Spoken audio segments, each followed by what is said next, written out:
ওষুধের সব জায়গায় বসে। এই পাম্প দিছে, এই হাওয়া না দিলে তোমার মেশিন ওষুধ উপরে উঠবে না, এই হাওয়াই উপরে উঠবে, বুঝতে পেরেছো? হ্যাঁ এইসব কিভাবে ওষুধ দিতে তোমার দেখাই।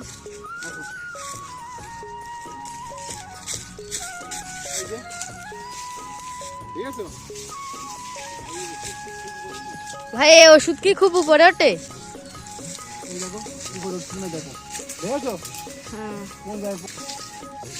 এই দেখো ওষুধ দিতে কি জন্য জানো এখানে, এই দেখো এই যে সব ফল, এই যে দেখেছো এই ফলগুলো কেটে ফেলতেছে তো ভাই, সব ফল ধরে গেছে গাছে।